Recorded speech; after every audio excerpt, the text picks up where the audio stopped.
I don't remember much about the accident, just a sharp turn, a blinding light, and the sound of glass exploding around me like a thunderclap. They told me later that my car had been T-boned by a drunk driver, that my ribs were shattered, lungs punctured, skull fractured. But at the time, all I remember is waking up in the ICU, unable to speak, with tubes running in and out of me like I was some kind of machine barely holding on. The beeping of monitors became my lullaby. Nurses came and went, faces blurred behind masks. Pain was a constant, sometimes dull, sometimes sharp enough to bring tears. I couldn't move, couldn't speak, but I could hear. And that's how I learned everything. The day after I was brought in, I heard the ICU staff whispering just outside my room. "He might not make it through the night," one of the doctors said softly. "It's a miracle he's still alive at all." I heard a nurse sigh. "Has anyone from his family come yet?" There was silence. Then, "No. We've called. Several times." I lay there, helpless and confused. My family knew. They had to know. My phone had been destroyed in the crash, but the hospital had contacted them, right? I tried to tell myself maybe they were far away. Maybe they were figuring out flights or something. But deep down, I knew better. I grew up in a family where love was always conditional. My parents weren't bad people, but they were cold. Appearances mattered. Feelings didn't. And my younger brother Mark, he was the golden boy. He could do no wrong. Star athlete, popular, mom's favorite. Me? I was the quiet one. The one who worked 2 jobs during college and didn't make a big deal about it. The one who never got celebrated. Just expected to keep my head down and stay out of the way. So when the doctor came in and said, "We've been trying to reach your family again. We finally got your mother on the phone," I held my breath. He looked uncomfortable. "She said they can't come tonight. It's Mark's birthday. They're having a party." I blinked. Once. Twice. I wasn't sure if I'd heard right. "She said they'll try to come tomorrow." Try. Not even a promise. Not even we'll be there first thing in the morning. Just try. I stared at the ceiling for hours after that. I couldn't cry. My body wouldn't let me. But something inside me broke. Something I didn't know I had left to lose. Because in the moment where I needed them the most, where any normal parent, any decent brother would have dropped everything, they chose cake and balloons over my life. The next day came. And they didn't.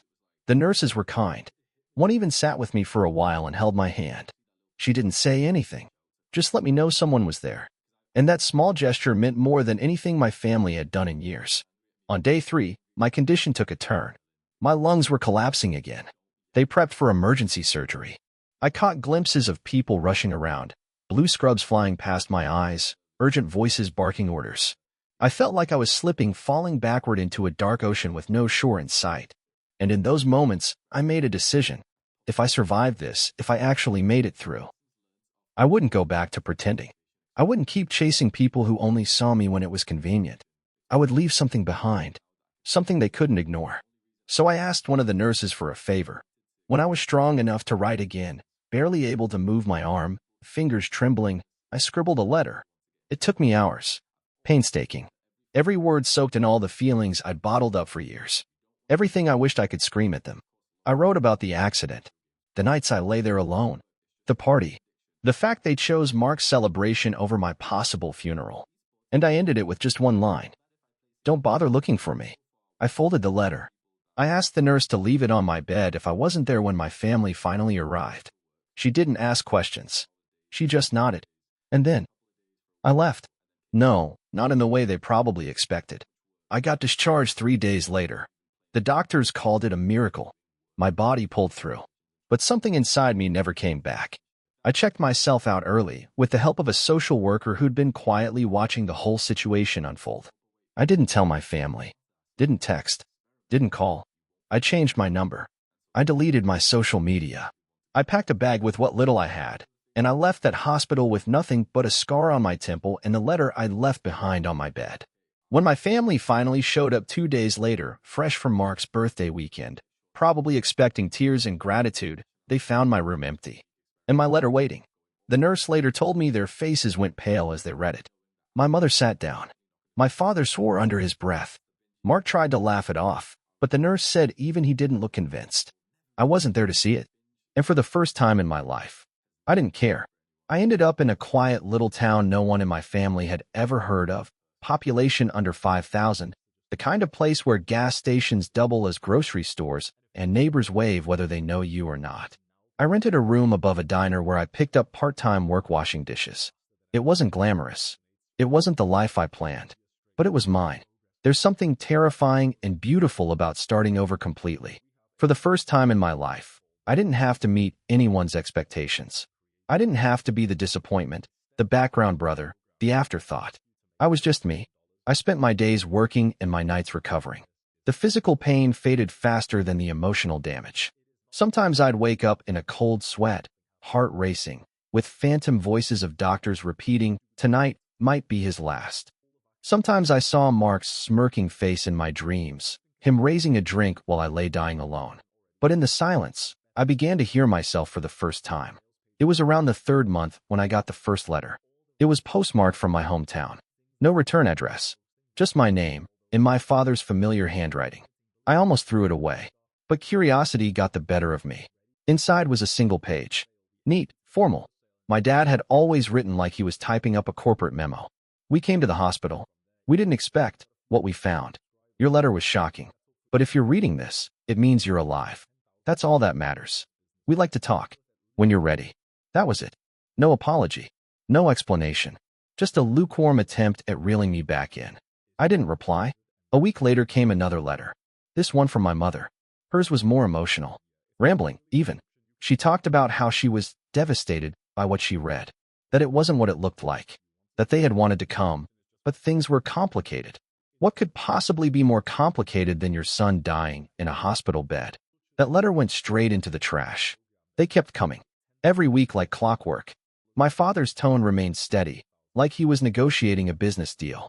My mother swung wildly between guilt, blame, and denial. And then came Mark's. His arrived exactly 6 weeks after the first one.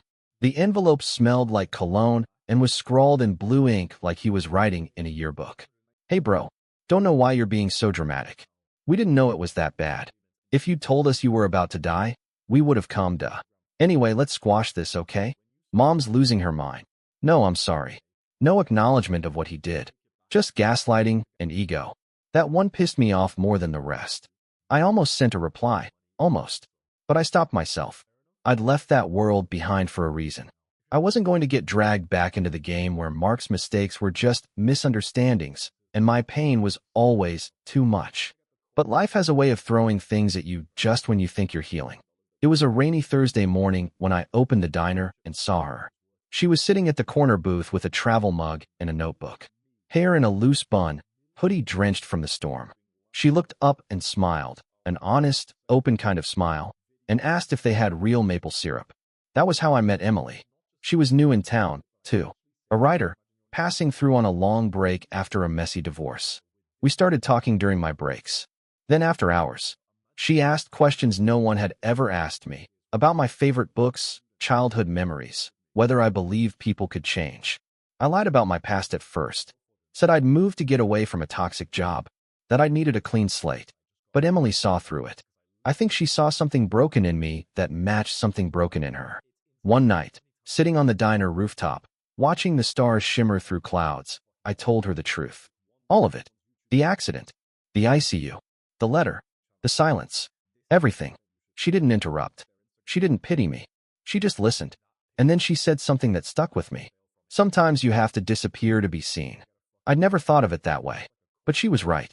My absence had screamed louder than any words ever had. We grew close fast. Not just emotionally, though that was part of it, but in this deep, quiet way, like our souls recognized each other. And for the first time since the accident, I let myself imagine a future. But peace doesn't last when your past won't let go.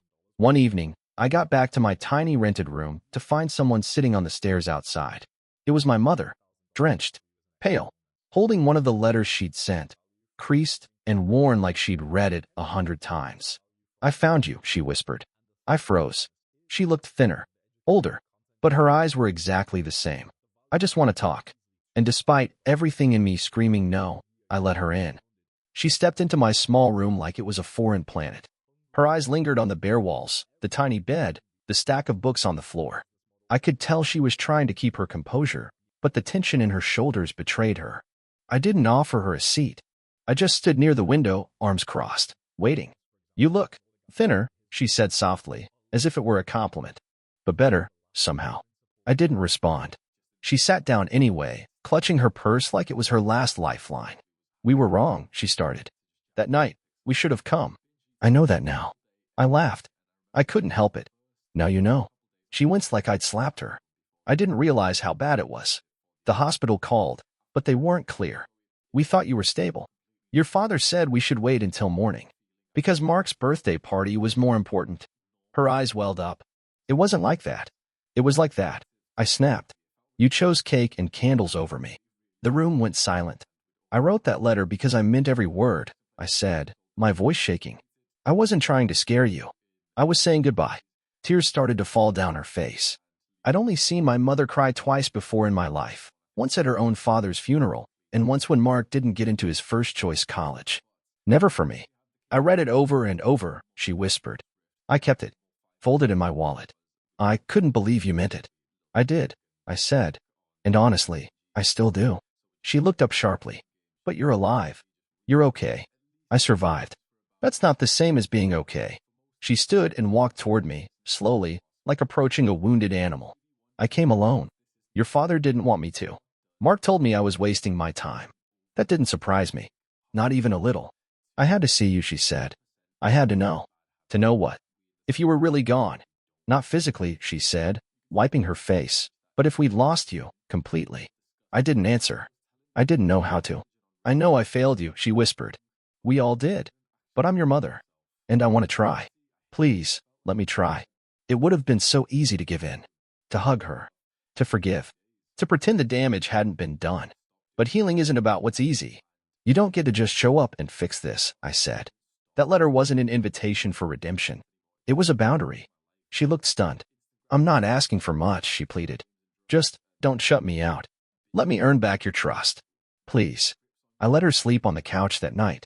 Not because I forgave her, but because I needed time to think. Emily came by the next day and found her there. That led to an awkward, tense breakfast at the diner. My mother trying to smile, Emily barely hiding her discomfort. After Mom left to get a motel room, Emily pulled me aside. You okay? She asked. I don't know. You don't owe her anything, you know? I know. But the truth was, I didn't know. I was torn in ways I couldn't even explain. My mother stayed in town for a few days. We talked. Not a lot, but enough to peel back some old scars. She told me things I'd never heard, about how overwhelmed she'd been raising two boys while working full-time, about how my dad always made the decisions and she just followed, how she envied my independence, how she'd never meant for me to feel invisible. I didn't cry. I couldn't, but part of me wanted to believe her. Then, on the fifth day, she said something that changed everything. We should go home. You can come stay with us for a while. We'll make space. I stared at her. Home. Yes. Your room's still there. We can. No, I said immediately. She blinked. But there is no home, Mom. That place doesn't exist for me anymore. She looked hurt. Genuinely. But I didn't care. The next morning, she left town. She didn't say goodbye. That should have been the end of it. But a week later, I got a phone call. From Mark. I don't know how he got my new number. Maybe my mother gave it to him. Maybe he always had his ways. He didn't say hi. He didn't ask how I was. He just said, "What the hell did you say to Mom? She's been crying for days." I froze. You're such a selfish prick, he continued. You almost die, disappear, and now you're punishing her? You think that makes you better than us? I couldn't believe what I was hearing. You think you're a martyr because you wrote some dramatic letter and vanished? Grow up, man. We're family. That means something. And before I could respond, he hung up. That night, I sat in the dark, staring at my phone. My hands were shaking. Emily found me like that. She didn't say anything, just sat down beside me and took my hand. I don't think he's going to stop, I whispered. No, she said. He won't. Not until you make him. The next morning, I woke up with a fire in my chest I hadn't felt in years. Not anger. Not sadness. Something sharper. Cleaner. Clarity. I'd spent so much of my life chasing scraps of love from a family that only noticed me when I screamed. I almost died trying to be seen. And now that I was, they wanted to rewrite the story, to make it tidy, forgivable. Like none of it really happened. But it did happen. And this time, I wasn't going to let them pretend otherwise. I told Emily I needed a few days to myself. She nodded. Do what you need, she said. Just promise you'll come back. I packed a small bag and took the bus back to my hometown. It was surreal stepping off into streets that once felt familiar and now felt foreign. The same cracked sidewalks, the same corner deli, the same yellowing church billboard with outdated messages about community. It had been 6 months. I didn't tell anyone I was coming. I walked past my old high school, through the park where I used to read alone, past the house with the broken fence we never fixed. Then I stood outside my parents' house. 2 stories. Red brick. Immaculate lawn. Cold as ever. I knocked. Mark answered the door, and his smirk dropped the second he saw me. You're kidding, he said. I didn't move. We need to talk. He scoffed. Seriously? You think you can just show up and now? I'm not here to argue. I'm here to end this. That got his attention. He stepped aside, and I walked in. The house smelled like bleach and air freshener. Same as always. Sterile. Controlled. My father was in the living room reading a newspaper. My mother sat on the couch, frozen like she'd seen a ghost. Sit down, I said. My voice didn't waver. They did. I'm not here to forgive you, I began. I'm not here for closure or some emotional family reunion. I'm here to say what I should have said years ago. My father frowned. You wrote a letter. Isn't that what it was for? No. That was the beginning. This is the ending. I looked at all 3 of them, one by one. You left me in a hospital bed to die alone. You celebrated a birthday while I fought for my life. And when I survived, you treated it like an inconvenience. Like I was the problem for feeling hurt. No one said, my mother started. Don't. I cut her off. Don't interrupt. Just listen. Mark crossed his arms but stayed silent. I've spent my whole life playing a role in this family.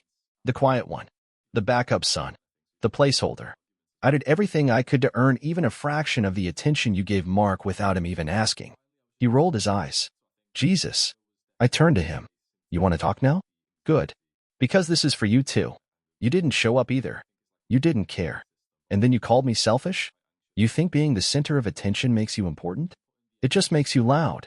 He didn't have a comeback. I took a breath. I almost died. That should have been a wake-up call. For you. But instead, you treated it like I was inconveniencing your party. My father shifted uncomfortably. We all make mistakes. And we live with them, I said. I'm done. I'm not coming back. I'm not calling on holidays. I'm not replying to letters. I'm not going to spend one more day hoping you'll change. Because you won't. And I finally see that. I reached into my bag and pulled out 3 envelopes. Handwritten. One for each of them. I wrote this down so you couldn't twist it later. These are my final words to you.